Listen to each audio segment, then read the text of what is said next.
I think the people that are outwardly vocal and shameless in wanting the Texans to have the number one overall pick in this year's draft, I just think they're losers.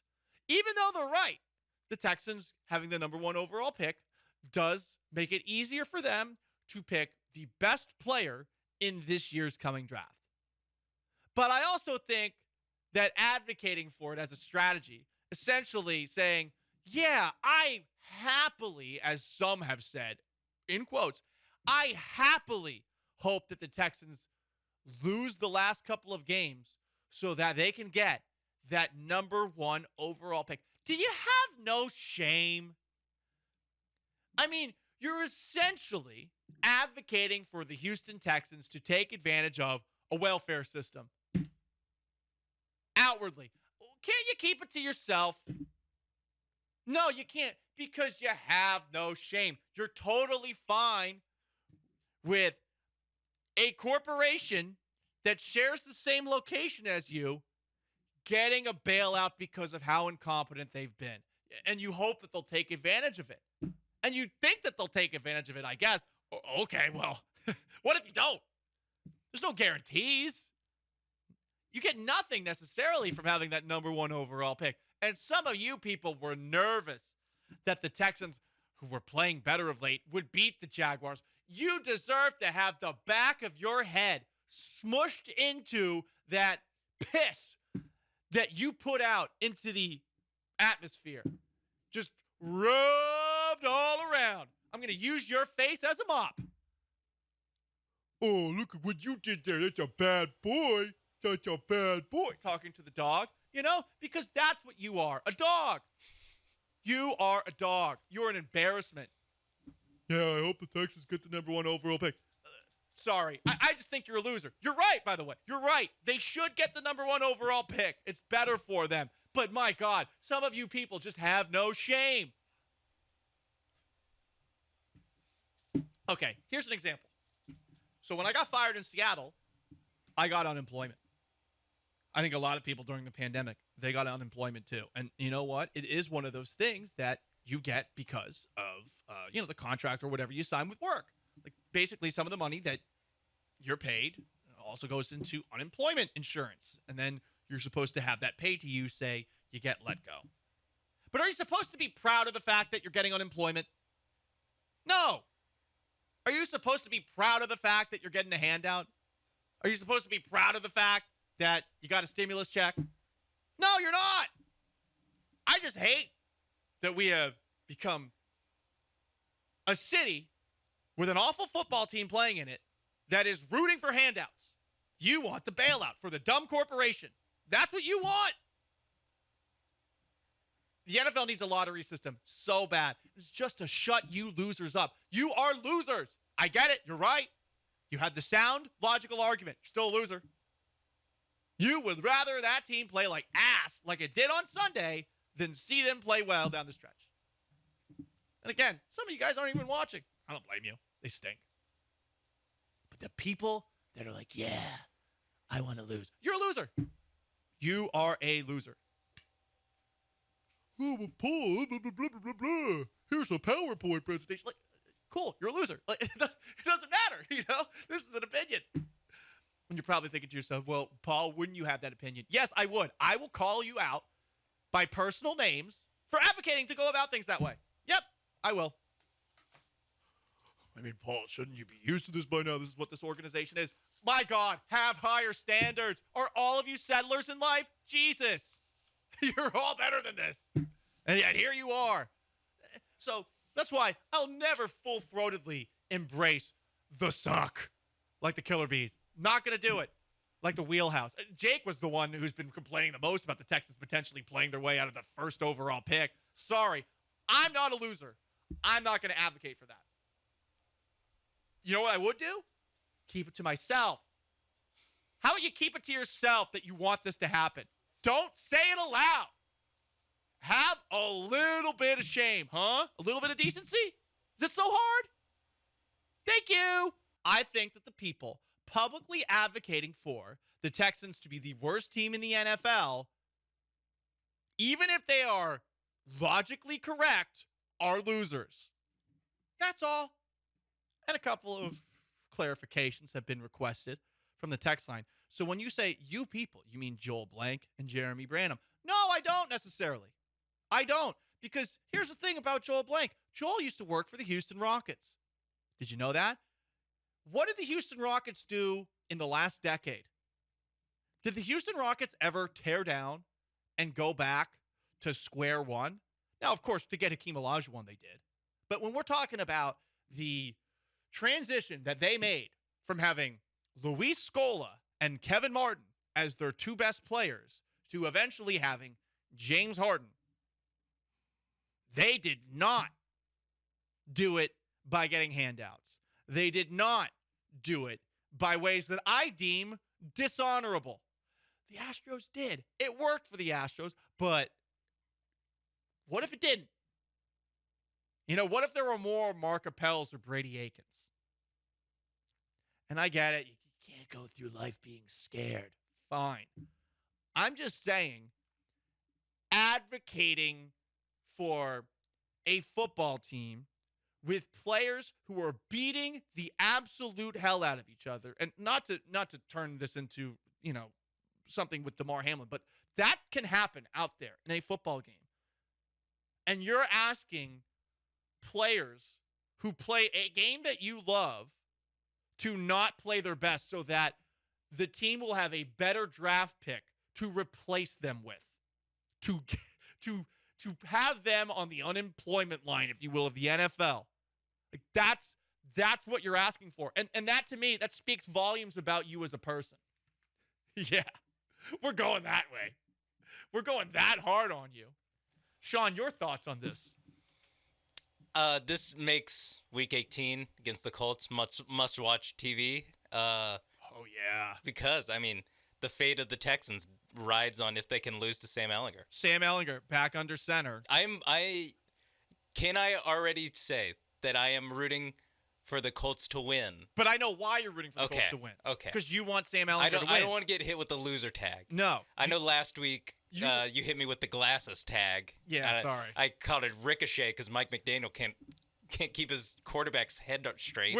We're not going to insult personal appearances today, unlike some on Twitch. I have a beard stash right now. It is essentially a pronounced mustache with some scruff around. Some people have compared me to the Village People. Yet again, I have been sort of, insinuated that I lean a certain way because someone said, "Oh, Paul looks, you're really pulling off the Montrose vibe." And again, there's anything wrong with that. This is something that, the burden that I must deal with as a very handsome, metrosexual-looking person.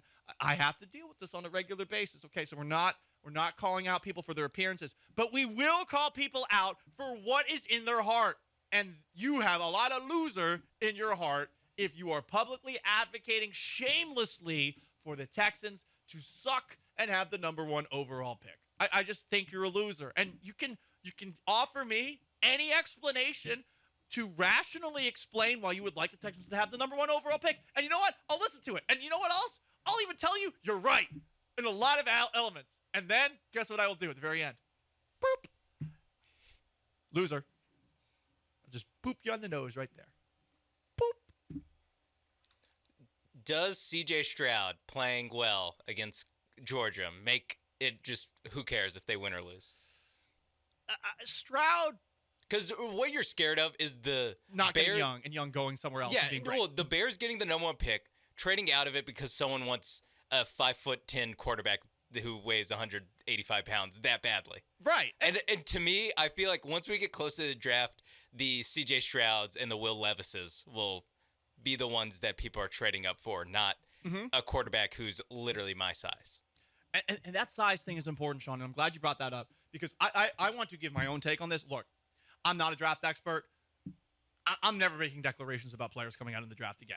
I know that maybe makes me a worse talk show host, but I'm just not going to do it because a lot of people speak so emphatically on things that they do not know. No one knows. No one has any clue. What I will say is, and this, this is another reason to not like Twitter, because this turned into me criticizing Russell Wilson over the weekend. I covered Russell Wilson. Russell Wilson's big weakness over the course of his career has been the fact that he's had issues throwing over the middle of the field. He is a smaller player. He can't see over the middle of the field. So because of that, he has largely had most of his career take place outside of the pocket as he rolls out. You're seeing the same thing with Kyler Murray right now. With an undersized quarterback like Bryce Young, that is something that you just have to keep an eye on. And I know that, bringing up Russell Wilson means that, yeah, there's a lot of good that came with Russell Wilson. You're right on that. But Russell Wilson is built like a bleeping bowling ball.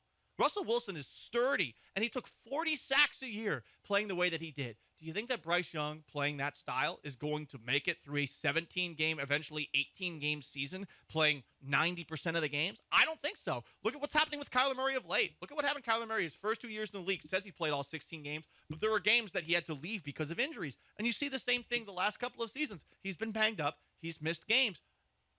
Definitely an electric athlete, but now imagine that Bryce Young, quarterback of your Houston Texans, is going into next year with the interior offensive line in front of him.